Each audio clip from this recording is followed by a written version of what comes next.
Good morning, Pack Nation. This is Coach JT with Pack Baseball Softball Academy coming to you live this morning with a special guest, Coach Tyler Fitzgerald. And I'll let him kind of talk about where he's at, what he's doing, and where he's coming from. But I just wanted to let you know I'm super excited about this segment. And Coach is going to bring a lot of value to this community. So, with that, Coach, let's why don't you introduce yourself to the community? Yeah, sure. Thanks for having me today, JT. Uh, Coach Tyler Fitzgerald. I'm the new head baseball coach at Dean College here in Franklin, Massachusetts. We're a Division III program, private school, about 40 minutes outside of Boston. I got the head coaching job here a couple days before move-in day in September. It was kind of a fire drill getting going and making the change this summer. Um, Prior to that, I was at UMass Lowell. I was the pitching coach there under Coach Nick Barisi for a year. I was at Southern New Hampshire the year prior to that under Coach Shank. We had a really good run there, went to a College World Series at the D2 level.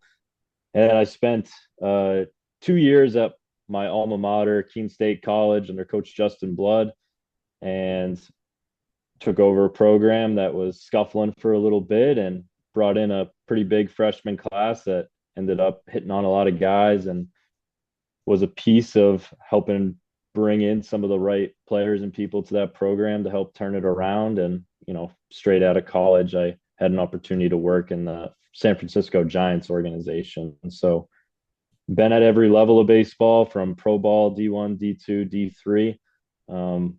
And I taken a piece of everything I've learned at every stop I've been at, and had a really good chance to become a head coach at the D3 level, which is something I always wanted to do, and it was a great fit for me in my career and a place I'm really happy to be at. And it's been a great couple months so far getting started.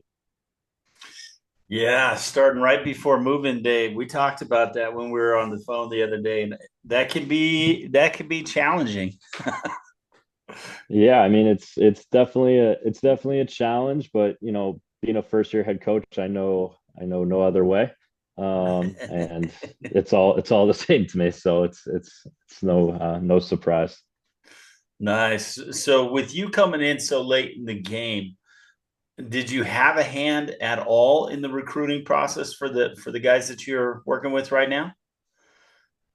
No, so the team that we have now is a team that we inherited. And we were able to bring in one transfer for the spring. So the team we got now is the team that's been here for the past couple of years. Nice, nice. So, talk to us a little bit about your background, a little bit more. I know you said you worked in the San Francisco Giants organization. Tell us a little Mhm. bit about that, your experience, and what you did for them. Yeah, I mean, I guess I'll start a little bit with my playing career. I was a Division III pitcher at Keene State, where I ended up coaching, and I was nice enough to get a jersey on a team that was way better than my playing career at Southern New Hampshire. Scott Loazzo was nice enough to let me kick around for a year there. Um, but it was a real formative experience having to finish out my career at Southern New Hampshire and just being around winning at a super high level where, the standard was go to the World Series and have a chance to win a national championship or it wasn't a good year. And just seeing that for the first time was really special to me. And from there, I had the opportunity to get a job in the San Francisco Giants organization. I thought working in pro ball was everything I wanted. I worked super hard to meet the right people, build a resume to get there. And I love my time and the people I met there. It was a similar situation to Southern New Hampshire where it's high pressure, and if you don't do your job, they're just going to find someone else to do it. Because it's everyone wants to work. Well, I shouldn't say everyone, but a lot of people think working at in pro ball is what the end goal is, and for me, I thought it was, but I really realized I missed impacting 18 to 22-year olds lives in the college setting and being a part of their most transformational years, and becoming a man. So I learned a lot with the Giants. I worked in player development. I was a video and tech coordinator. So guys coming down for rehab assignments, rookie ball guys that are up and down between rookie ball and high A for the most part. Um, you're there setting up cameras, tagging the games, sitting in the stands, and you're able to be a part of some pretty cool meetings where you get to be alongside like Matt Daniels, who is big at driveline. Like I didn't get to know him super well, but I knew him. He didn't know me. One of those situations where I'm standing next to him in a bullpen, and it's a really, really cool thing for a young kid right out of college to be around some really special people. Wow, that's pretty awesome. Pretty special experience. So you talked a little bit in there about going into New Hampshire with a where you were exposed to a real winning culture. Can you talk Mhm. to us a little bit about what you saw there, what you learned there, what you took from there? Yeah, I think like the biggest it was a culture shock. So when I got to Southern New Hampshire, it was in 2021. So my senior year at Keene State was in 2020. So obviously that got halted with COVID. Um, and that was a year I was coming off of Tommy John. So I hadn't really played in 2 years when I got to Southern New Hampshire. And getting to Southern New Hampshire, the speed of the game was like catch play is so much faster. The runners are just so much faster. Hitters are way more physical. You get away with less pitches. I felt like you could get away with an 0 slider, middle, and sometimes guys will take it at some levels of D3 baseball. Some will definitely still deposit those. But at SNU, I realized like, man, like I got to be a little bit more fine with some misses on the mound. The standard in practice was it was really high. Like practice was hard. Players were separated by pretty thin margin. So I felt like you had to be perfect all the time to have a chance to be on the field and be in those big games. There were a lot of guys that were able to do it, and there were some guys that couldn't. But I think what they did such a good job of, and Scott Loazzo and Pat Austin and John Friday when I played there, and played under those people, where they got the most out of you, and they had a really good way of pushing you to just be better baseball players, be better men, and just I took it as an opportunity to raise my standards just on and off the field. So I'm really grateful for having the chance to play there. And on the field, I didn't feel like I contributed a lot. I'll say at all. But I learned a lot about finding roles. I think we're in the era where there's tons of guys transferring around and searching for that perfect role, but I had a perfect school for me, and I kind of created my own role. Like I wanted to be perfect and helping them out during IO, during games. I wanted to be perfect about trying to find tendencies on the bench, looking at other pitchers and trying to look for back picks. Like I just wanted to like find a way to contribute to wins, even though I wasn't going to be on the field. So it was a very contagious culture of wanting to be better and just always wanting to find a way to just be the best version of yourself. Wow, you said some good things in there. And one of the things I'd like to expand on a little bit is you talk about raising your standards. And this is sort of, I talk about this a lot with our kids, is there's sort of this internal thermometer or this internal gauge, and you've been working on that your entire life. And as you develop in skills and confidence and mentality, that gauge sort of goes up. It sets a little higher and a little higher. And then when you're exposed to either really traumatic and life changing events or something like you, where you went, that can be a pretty traumatic and life changing event going from a school like you were playing at or not playing for 2 years and then going to a school that is competing at the highest level in their division and have a much higher standard and expectation. What what did that do for you as a player and now as a coach? Well, I think like I knew pretty early on, like I wasn't gonna play there, just being able to read the room. And like I was a sidearm pitcher that was 80 to 83, and we had some guys that were more often than not like upper 80s, low 90s, like spinning some really good breaking balls, and like I just wasn't gonna play. So like I really tried to soak it in as a coach, knowing I wanted to get into that. And I think some of the best coaches are also the best thieves, and they're really good about noticing what good programs do that they're around and kind of creating your perfect recipe. So as a player there, I really started to figure out how Coach Loazo and Pat Austin would make practice competitive, make practice hard. Um, just I guess the standard was just like you make every play. Like the standards you make every play. Like if you make a couple errors and you're a pitcher on the mound, like you're probably not going to play. So it it really raised your bar of like not losing focus rep to rep. Like there was no such thing as like let me get one more. It was pretty reverse of that. It's like you make the play in front of you. Like you don't necessarily get one more. So um, it helped me coach of bringing a winning culture there and trying to just implement it in every stop that I've been at. And it's not easy, and it's a lot easier said than done, but it starts with the coaches, and it starts with bringing that expectation to your players, and you hope that they're able to live up to it. That's awesome. And with all of that background and with all of that knowledge as a coach, as you're starting to get into recruiting for your team now, it is your team now. What are you looking for? Are you looking at high school kids? Are you looking at transfers? Is it a combination? And what are you looking for in those players to bring them into your culture? Well, I think at Dean, we're a school that doesn't have grad school, so we're definitely going to be a school built on the high school player. Um, there is kind of a niche here with junior college. The school does have junior college roots, so some of the it is pretty transfer friendly for those guys. Um, we'll always explore the transfer portal, but what I've learned at my Division 3 stops were at Keene State, like prior to this as a coach, is it's in the transfer portal right now to land guys, and I think the best value you can get is go to get the best high school players possible, um, and be willing to develop. Like I think it's really tough to get a finished product at this level, and I at other levels too, for that matter. But you have to be really good at developing. Um, on the mound, I mean, we want guys that are projectable with their arm action, projectable with just how they move on the mound, and hard breaking balls. I think guys that throw hard breaking balls, typically there's more in that fastball.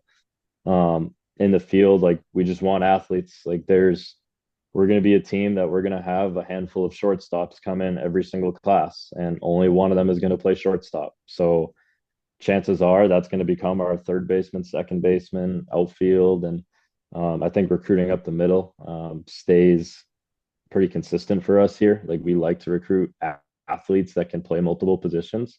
Um, and I also think we have a great coaching staff here in developing every position on the field. Like we have a really strong uh, core of coaches that develop the swing and work with our offense. I still work with the pitchers.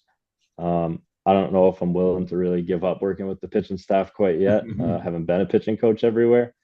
Um, but yeah, I just think versatile athletes that project out pretty well, and guys that remind me of other players that I've recruited that have panned out pretty well, or recruited and missed on that ended up well at the school they ended up going to.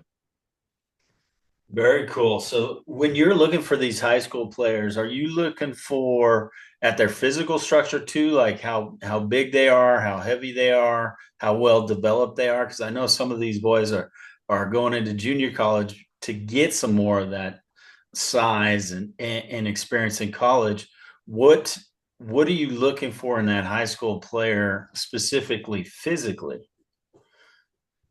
I think on the mound, I definitely like our bigger guys. Like I I like to get some bigger pitchers that kind of pass the eye test. I just think it's easier for them to add some velocity. Now, not all the time. I'm definitely one, and I've at the D1, D2 level, the stops I was at prior, I was definitely the guy that would try to take some risks on some shorter pitchers. Because I just think like if you can get some like a 5'9" guy that can really pitch the ball and it is mid upper 80s, like that guy can win at every level. So we'll still look at that, but big physical pitchers like arm being on time. I like to recruit guys I know I can help. So if I don't think I can help that guy and I don't think I can develop him, we're gonna pass. Like I like to have a straight line of development in a perfect world where I recruit guys I know I can help and I know I can get better. Um, it doesn't work out all the time because every coach is gonna miss and I'll miss too. But for the most part, like I feel like I've done a decent job of knowing who I can get better and know who's gonna add velo on the mound and also stay healthy is the biggest thing.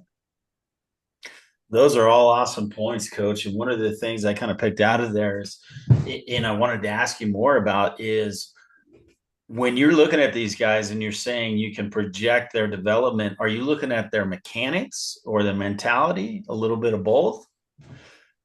I think the mentality kind of comes out when you go to watch them play in a game. I think that's tough to see in a showcase setting. I think it's tough to see in a prospect camp, but I think when you go to watch a kid play in a game, a high school game even too, like I love getting out and watching high school baseball. Like watch them play baseball where they're playing a rival and you got students and guys on the other team yelling at you. Like how do you compose yourself? Uh, how do you treat umpires? Like do you point blame? Like what does that look like?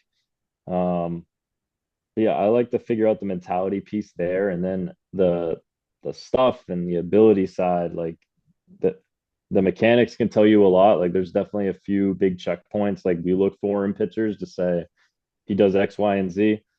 There's a better chance than the next kid that he's gonna project well. At least our recipe that we've kind of developed. I think if the arm is on time, they spin a hard breaking ball, they drift well on the mound, like there's a good chance that guy's gonna at least throw harder.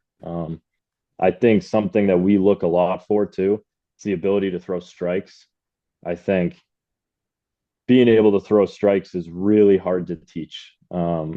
It, I would rather just recruit a kid that already possesses that ability and teach him how to get to the edges a little bit and maybe put him through a program that like might add a couple ticks on the fastball.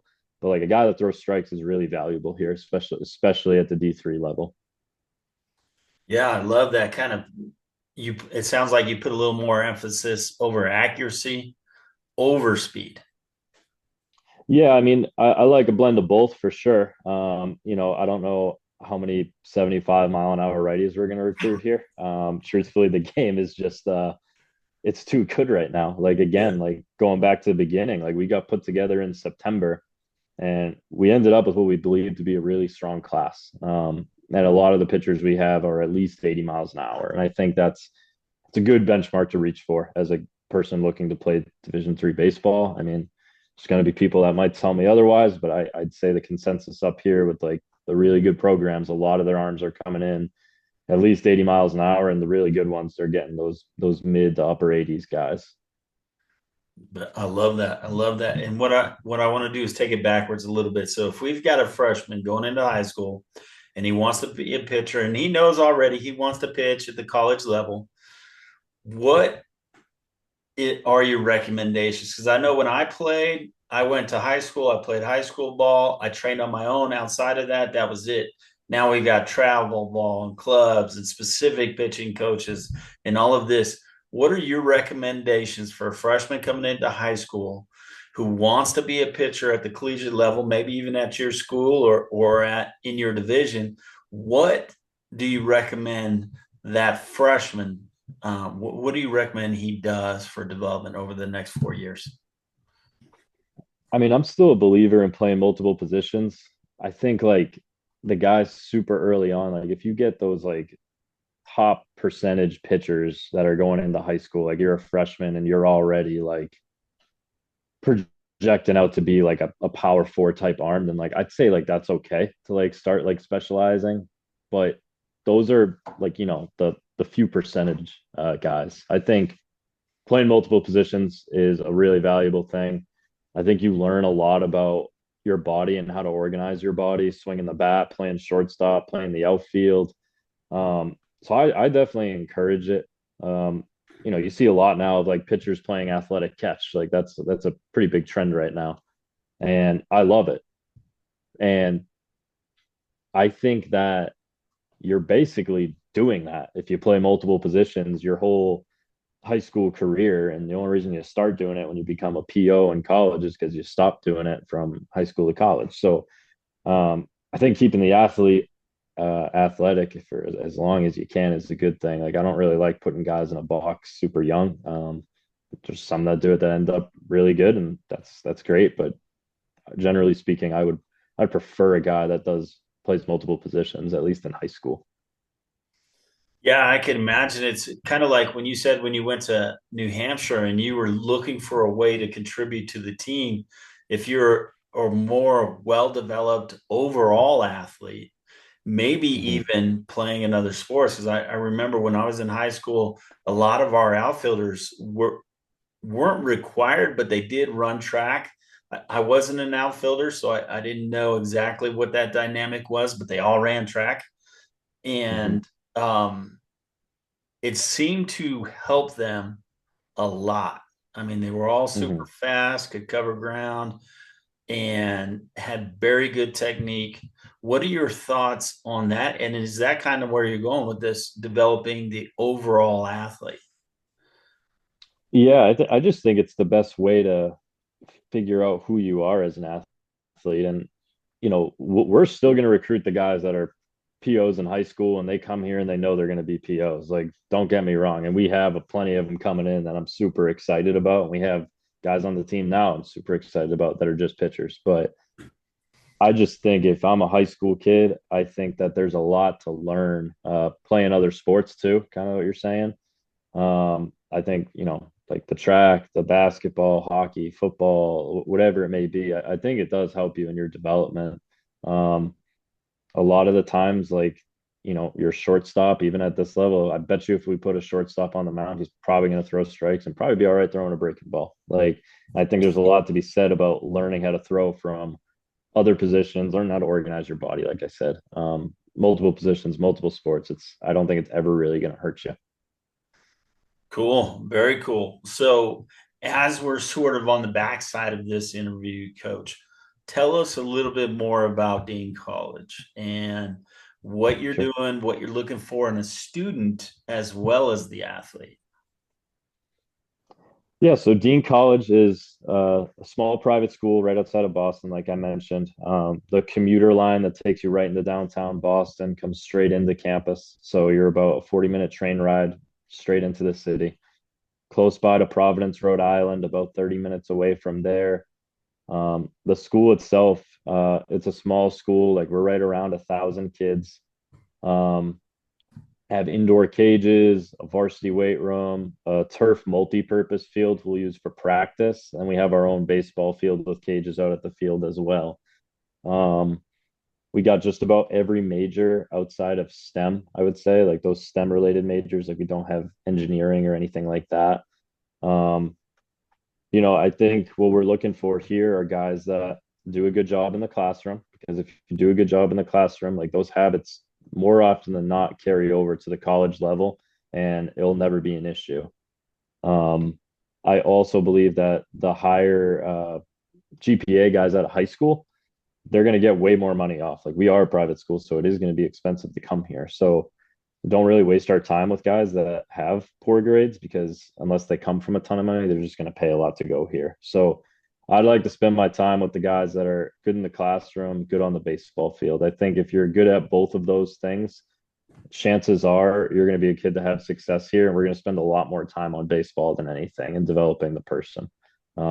The less time you have to worry and we have to worry about how you're doing in the classroom, the better, because I think in a perfect world every kid wants to go to college to play baseball and get a degree, and the more time they can be out on the field is probably going to make them happier. So I'd like to be able to do that with them. Yeah, and that's a good point because a lot of these kids think that they can just go to these schools based on their athletic ability.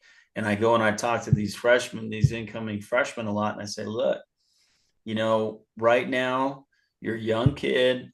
You maybe don't know what you're trying to do. You know you love baseball.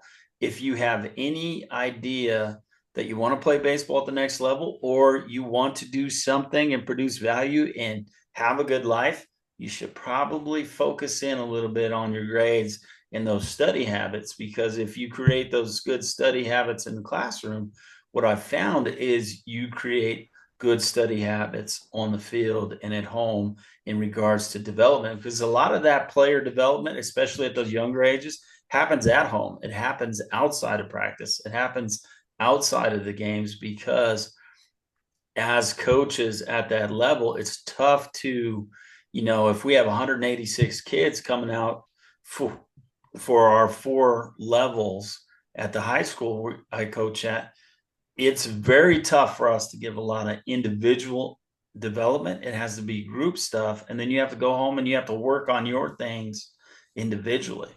What are your Mhm. thoughts on all that?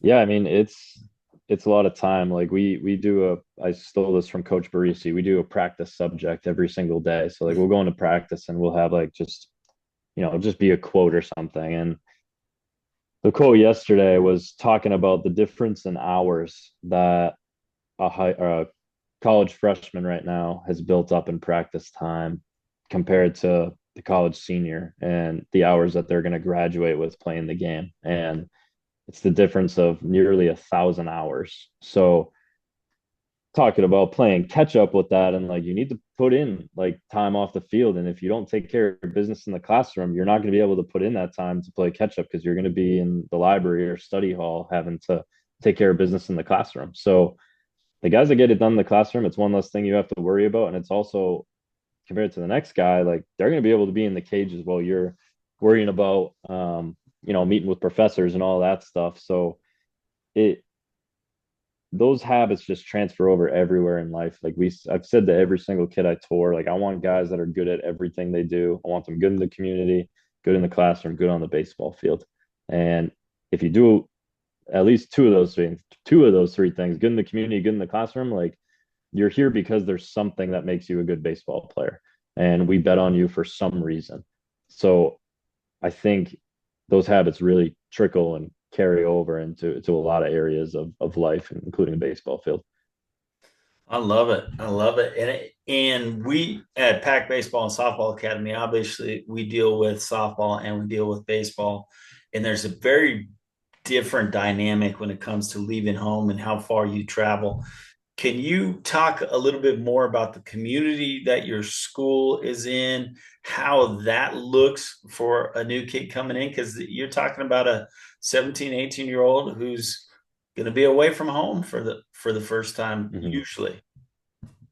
Yeah, I mean, Franklin, Mass is typically ranked top five as one of the safest cities in the whole country. So we are going to be a team that's built on Northeast guys primarily, but we have players coming in from California, Florida, and a little bit outside of the New England region, being Pennsylvania, New Jersey, New York. I think we're extremely comfortable for a parent that sent their kid away to college, knowing they're going to be in one of the safest cities in America. So on top of that, Franklin, Mass, like it is has a very, very strong sports tradition at the high school level. So the baseball program at Franklin High is one of the best, if not the best, in Massachusetts. The football, hockey, every sport at that school, like they really have it going. It's a community that's willing to support, and I think that Dean College is nestled right in the middle of it. And my hope is to make Dean College more of a part of Franklin. Like that's really one of my biggest hopes. Like I want little kids to come to the games and see their hometown college and see them do good things on the field and just achieve at a high level. But the city of Franklin, it has tons of shops, tons of restaurants, every grocery store you could imagine, all in walking distance right around the school. Um, it's nestled like right in the middle of Franklin, where you walk a couple blocks off campus, you're in downtown on every which direction. There's always just we're in the middle of like a neighborhood almost too, so you have a lot of residential housing, a lot of old money around the school, so it's really really pretty neighborhood, super safe, very comfortable is the word that I always come back to when it comes time to send your kids away for college. Oh, that's cool. And that's saying something. That's really something that these parents are looking at. So In talking about that, when you have a freshman coming in, what is orientation? What is when they first get to the school? How does that first month or so look for a new freshman coming in? Yeah, I mean, we'll give them the first week or two to just get used to their class schedules. But during that, like, I like to just touch base with them, and keep my office doors always open. Like, I always have guys popping in and out to say hi, and I think that's important, especially with the bigger class we have coming next year. Just like the comfortability and like introducing them to one another. It's really important that they have like that consistency of like baseball in their life, and a couple weeks where it's just school and making sure they're feeling at home and getting to know one another. Then we'll get going with uh, our practice schedule. Like, we'll practice. We're allowed 24 at the D3 level, so we'll practice 4 times a week throughout the fall. Um, two practices during the week, two on the weekend. Go live on the weekend days during the week. That's the 2 weekdays is when we really get into the individualized like player development stuff. So like we might work on building the swing, like training rotation with our hitters. Like maybe it's the pitchers we're working on, like holding runners, pickoffs, like knowing why and how we call pitches when we call pitches. So we really try to train the individual the best we can during the weekdays, and then on the weekend we just go play baseball. Um, at the end of the fall, we get into leadership meetings. So we'll meet weekly, bi-weekly, and we'll talk about various things, like whether it's team identity, like who you are, who you want to be, teach them like life skills. I've heard this on a couple different podcasts before, but I like the idea of like, I heard one, they taught them how to file their taxes or how to tie a tie, like just stuff like that, that like just to see face with them. I know that it can't do it. The game of baseball is kind of the rule with the leadership meeting. So I still think there's value in getting the guys together and teaching them life skills, because I don't think it stops just at the baseball field. And that's my goal, is to just develop them as people as well, and try to give them as much as we possibly can, within the rules. I love that. I love that. And you talked a little bit about this. I love the idea of having the leadership meetings. That's great. And you talked a little bit about that. Do you address not just on field the field goals, but off field goals as well with these kids coming in? Off the field goals. So I mean, I guess I'd put like team GPA and that sort of thing in there. So we just had our highest team GPA in almost 5 years, I believe. Um, and that was with the team we showed up with, like in the fall. Like I think setting the standards there was really important, and just letting them know like this is going to be a priority for me. So because of that, it needs to be a priority for you. Um, and Yeah. I think just the standards on the field, like I said, they trickle down into off the field. Like it doesn't change, because how you do anything is how you do everything, and that's something we talk about a lot. Um, but the off the field standards, like we want to be involved in the community, like we want to do like fundraisers within the community. Um, we have a team impact player on our team, and one of the first things they asked when I got hired is if Nate's still going to be here, and I was like, yeah, like I mean, I haven't met him yet, but you guys are all really excited to have him, and sure enough, I met him, and he's awesome, and he's a part of our team, so we've been involved with team impact, and it's been great here. He's a great kid, it's a great family, and um, we try to fill their buckets, so to speak, and like give them opportunities to be involved in the community. And I think that's more on my shoulders than anything else. Like, we could easily not do that, but to me, it's important. Like, you have a platform of 40 something guys and coaches, and the backing of a school. So I think it's a really great opportunity to use that to our advantage rather than just focus on baseball. That's awesome. I love that.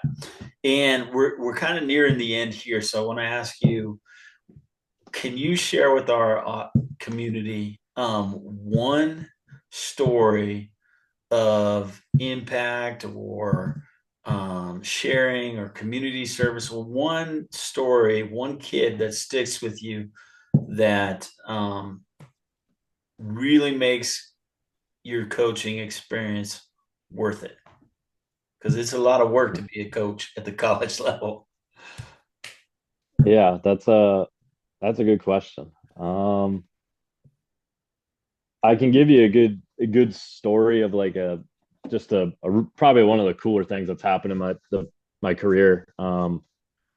So 20 2024 we were at Southern New Hampshire, and we had three catchers on our team, and we were in a super regional, and two of them ended up getting hurt. One of them got hit in the eye, like that was going to be our starting catcher that weekend. One of them slid into a bag and like tore his labrum or something like that.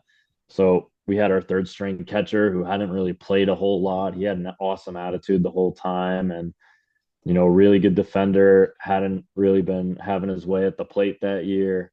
And it was one out in the ninth inning, and the kid gets up in a super regional and hits a game tying home run and sends the game to extras. And then we end up walking it off. And talking about practice subjects, like he was my practice subject a few weeks ago. And I texted him and let him know that I was going to tell that story. And he, he was he was grateful, and he thought it was funny. I was going to explain to them what a random kid's name was for the subject, but it was a really good story. It was just one of those times where like you always ask kids to be ready when your name's called, and that's something that's a lot easier said than done. Um, and that was a great example of a kid that was just truly ready when his name got called. And I guess like one other thing I definitely got to mention is something I learned the most about myself, I guess, in my career. And it's a moment I'll never forget is getting out of pro ball and having worked in the facility sector as well a little prior. And I show up to Keene State, and Coach Blood asked me like, so what do you do to like when you work with pitchers? And I gave him a really long answer of, well, I'm going to send him through this full body assessment. I'm going to do this and I'm going to do that. And like his response was something to the effect of like, why don't we just go play catch? And that like really, that was a building block for me in my career, is like learning how to keep things simple and getting high level results is the biggest thing I learned from him. Um, and it doesn't always have to be complex. Like we talked about staying in the ground and spinning the baseball. And that was a really, really formative conversation for me. And if I didn't have that conversation, I, I think I would have spun my tires a lot more than not and wasted a lot of time on things that work in an ideal indoor setting that don't actually work on the baseball field when somebody's keeping score. Um, and it was a moment I'll never forget. And it definitely started to build um, the rabbit holes I went down and learn how to develop guys and get really efficient development. Wow, yeah, that's cool. And that's a great realization. I spent the last 26 years coaching, and I always thought you got to be up on the new technology, you got and the new advances and all this new stuff and all this. And the more information you have, the better. And what it comes down to on the field is actually the more stuff you take away and the simpler you make it, the Mm-hmm. faster the players develop and the more success they have. And it seems kind of backwards. And I'm not sure that I would be as good of a coach as I am if I hadn't gone through all that. But the realization that you just brought up is, it the simpler you can make it, the easier the learning process, the more success. For sure, for sure. And that's such a great valuable lesson that I've learned, you've learned, and for young coaches listening to this, pay attention. That's like a Yoda thing, right? I mean, that is the one of the biggest things you could ever take away is the more you can simplify something, you have to have a good understanding of it, because without that understanding you can't simplify it. But once you can simplify it, man, progress just happens in leaps and bounds. Definitely, definitely. All right, coach, well, that about wraps it up for this session. I want to leave it open to you. If somebody is looking to possibly go to Dean College and play for you, they like what you said here, how do they get a hold of you? What's the best route for them? Yeah, definitely. My email is right on the website, tfitzgerald@dean.edu, or you could follow our socials. Mine is just my name, or Go Dean Baseball is our Twitter handle for the Dean Baseball program. Nice. And do you have what's your Instagram for the team? Is it just Dean Baseball It's or Dean Baseball. Yep, it's Dean Baseball. I'd say Twitter is probably the one we're most active on. okay? All of our coaches can be found there. They're right on our website. Their Twitter handle is just search their name, they'll come up. But we're all super responsive on there as well as email. Perfect. And just to repeat, it was deanbaseball.edu is the website. Uh, so my email is tfitzgerald@dean.edu, and our Twitter handle is GoDeanBaseball. Um, both of them can be found by just searching Dean Baseball, though. Perfect. I love it. Well, thank you so much for coming on, Coach. It, and I'll let you leave it this segment with this. What is the one piece of advice you can give a travel ball coach or a high school coach who wants to come to college or make his way, thinks that's the next level in his development? What's the one piece of advice you'd like to give them? I think you just really got to love the game, and you got to love developing guys and being super competitive. It was like three pieces of advice, but you gotta you gotta be competitive. You gotta love the game, and you gotta love to get guys better. Like if you do those three things, I think it's an awesome and super rewarding field, much like your field as well, and travel ball. And I think there's a piece in this game for everybody that wants to do those. I love it. I love it. Well, we're going to leave it there today, Coach. Thanks for your time and good luck this season. Absolutely. Thank you for having me.